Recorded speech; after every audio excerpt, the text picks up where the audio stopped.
What's up, y'all? I'm still out here at the range. As you can see back behind me, it's turned out to be an absolutely cold day out here today. It started to thaw out just a little bit, but that didn't last no time. As you can see now, it's totally overcast, cloudy, and the temperature's dropping fast, starting to freeze stuff up again. So I'm gonna get this one last test done and get myself out of here. It should be a pretty interesting 45 ACP test. So I got the jelly contraption out here, toughing out this cold weather with the chronos and 2 blocks of gel. I've done a couple of tests already in this far block, but I got you flipped around. Luckily, we didn't have any kind of stubborn one, so this front block up here is completely clear. As you can see, of course, as always, we're using that heavy clothing barrier that's got the layer of denim, fleece, and 2 layers of cotton t-shirt. And what we're checking out for this one here is another chunky 45 ACP. We got the AAC 230 grain loaded with the XTP projectile. Now, velocity on this is saying 830 feet per second, which is already making me cringe because I don't have the best hopes for this stuff. I'll just tell you right now, as you can see there, no plating or anything on the case, just a regular XTP projectile. AAC's been kind of hit and miss from what I've tested anyway. The 9mm did good, the 10mm did good for what it was. The 357 mag, not so much, and I really don't have the best hopes for this 45 auto, just because y'all know, those of y'all who run 45, especially at 230 grains, that is a tricky pill to get to open up with that kind of weight and at those low speeds. But I'm gonna give them a couple chances out here to do their thing. I've got the full-size Rock Island 1911 with the 5-inch barrel, so if this right here don't open them up, there ain't no hope for them. And then I've got a new little shorty here. I've got a Glock 30 Gen 4 with the roughly 3.8-inch barrel. I actually picked this up from my local shop a couple weeks ago as a Leo trade. So it should be pretty interesting to see what these do. Again, I don't have the best hope for these things just because of the weight and the speed that they're probably going to be moving, but let's get this stuff set up and let's see what they can do. All right, y'all, let's see how slow these thick boys are moving. I'm gonna do a 5-round average from each one. We'll start with this G30 first. Now, like I always mention, those of y'all not familiar with this radar, you're gonna get multiple velocity readings, your large numbers at your muzzle, and then 5 across the bottom. The first one's set for 3 yards, which is roughly right here where the gel is at 10 feet, and then you've got 10, 15, 25, and 50. Let's see what these do. What was the box was saying? I think 820, something like that, 8 something. I definitely don't expect to see it out of this shorty here. 836, 822, 823, 833,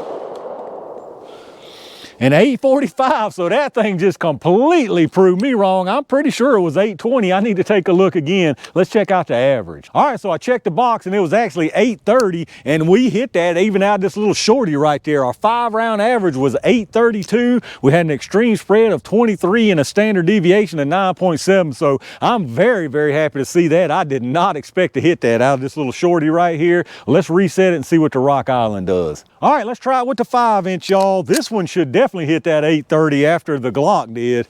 Let's see exactly what it gets. 872,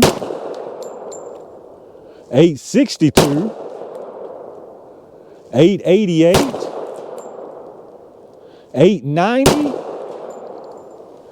and 871, so well above that 830. I'm very, very happy to see this right here. Let's check that average. I don't know if y'all saw how slow that slide went back in the battery after that first round, but that's totally my fault. I ain't cleaned that thing in I don't know how long, so that tells me right there it's due for a cleaning. But anyway, our 5-round average that time was 877 feet per second, an extreme spread of 28 and a standard deviation of 12. So this stuff seems pretty consistent, and both of them exceeded the box velocity, which is very, very good. 877 on this one, and if you remember out that G30, it was 832, so you're talking about only 45 feet per second difference between them, so roughly 5%. Not a whole lot. Now, is that gonna make a difference in the gel? I don't know, but I'm personally still worried about both of these. At those kind of speeds with a 230 grain XTP, this is definitely gonna be tricky, but let me get this stuff reset, and y'all know what time it is. All right, y'all, it's honest stuff, but is it enough? Jelly time. I'm gonna put 1 through each barrel length into the gel, starting with this G30 first. Even with these things hitting the box velocity, I don't really feel good about these, but I really do hope I'm wrong.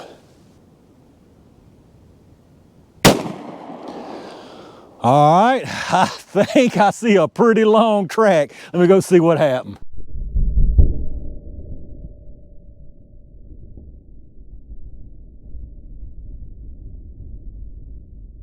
Yep, that's a big old nope on that one right there. Just exactly what I expected to see from it, all the way into that first block. The little bit of additional velocity on this, I don't think it's gonna make a difference. I don't think either one of these are gonna do what they need to do. Let's see if it does though. All right, that went exactly where I wanted it. Let's go see what happened down there.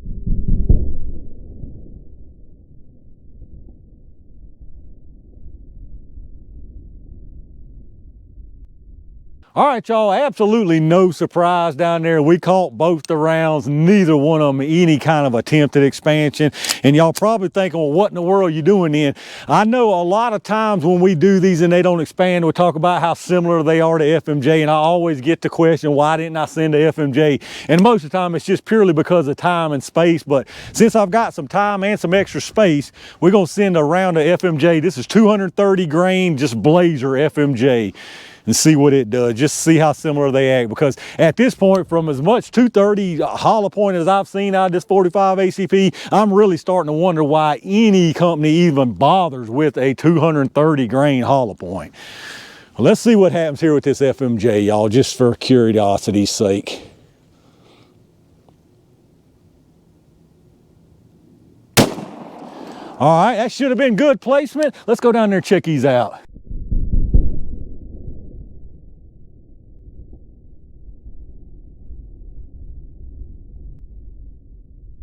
All right, y'all, let's check this stuff out down here. Nothing really a surprise at all. Again, they did exactly what I expected them to for those kind of speeds at that kind of weight, no expansion. They all acted just the same here. One of those is a FMJ, the other two are HP. So that tells you right there, I know it tears people up when I say these things acted like an FMJ. It's because they did. I mean, you can plainly see this one right here, I'll show you, that's just tumbling right there. But these other two that don't have that weird tumbling disruption, that's an FMJ in the middle, and that's an HP on the top. They look exactly the same, and they got nearly exactly the same penetration. So when I say these things behave like an FMJ, that's because they do. You can like it or not like it, but that's a fact. So the first one we got up on the very top, that's through the G30. Again, just comes in here, very, very little disruption because it's doing nothing but going straight. Now it is, of course, a 45 caliber projectile, so it's gonna do the job if you put this thing where it needs to go, but it's just not doing anything that it's supposed to do. It just zipped right on completely through this first block into the second block, keeps on trucking, and it's down here behind some of these other tracks. You'll get a much better view from above of the projectiles, but they're all three sitting right here in this same area within an inch of each other. And then down on the very bottom, that was the one from the Rock Island, the AAC. As you can see, again, it looks identical other than this little area right here, and more than likely I'd be willing to bet that's where it tumbled around backwards, because it is sitting backwards. Again, all the way through the first block into the second block, and it stopped right down here in this same little cluster. And in the third and final round is that one right there in the middle. That's the Blazer FMJ. It was moving about 100 feet per second slower, just based off of what I glanced at on the chrono, but still looks nearly identical to both of these, other than that little section right there. Little bit of disruption, carries all the way through that first block again into the second block, and that projectile again is stopped right here with the other ones, all of them within an inch of each other. So as far as the penetration here, the first one out of the G30 stopped at exactly 25¼ inches. The second one through the Rock Island is exactly 25 inches. And then the Blazer FMJ is at 23½ inches. So again, they're all right there within what, an inch and a half of each other. So they pretty much all three acted just the same exact way. So here's your closer look. Again, on the top, that was the G30 HP. Middle is the FMJ. Bottom is the Rock Island HP. Again, you can't tell any difference other than that little blip right there, which I'm guessing is where that thing tumbled into this second block, and they're back behind those other tracks. I'll give you a view from above, but as you can see, I mean, they're all right there nestled together. And then looking from above here, we'll follow them on through, all three tracks going all the way into the second block, and then there you see them. The furthest one, that was the one from the G30. It's sitting backwards. This one here, that was the Rock Island. It's sitting backwards. And then that was the Rock Island with the FMJ. It's actually sitting forwards. All right, let's check out these projectiles, y'all. Very, very uninteresting stuff here. Absolutely no expansion, no even attempt at expansion. You might have got a little tiny bit of a bulging right here around some of the skives, but nothing that I would call attempted expansion. You can see there, they both look pretty much exactly the same size. Here's your FMJ. Again, nothing to see there, just a round nose FMJ. But as you plainly see there in the gel, they all three acted pretty much the same. But let's get us a few quick little measurements anyway. They all started at 230. This one from the G30 is at 229.9, so nothing lost there. This XTP through the through the Rock Island is at 230.0, so nothing lost there. And then our FMJ, it's also at 230.0, so just like you expect, there's nothing lost from any of them. And then as far as sizes, again, nothing really exciting here. We'll get a few little measurements though. You got 450 on the base on that one with a length of 655, 448 on the base of this one with a length of 652, and then on the FMJ here, you got 452 on the base and a length of 645. And there you have it, y'all, the 45 ACP 230 grain XTP loaded by AAC.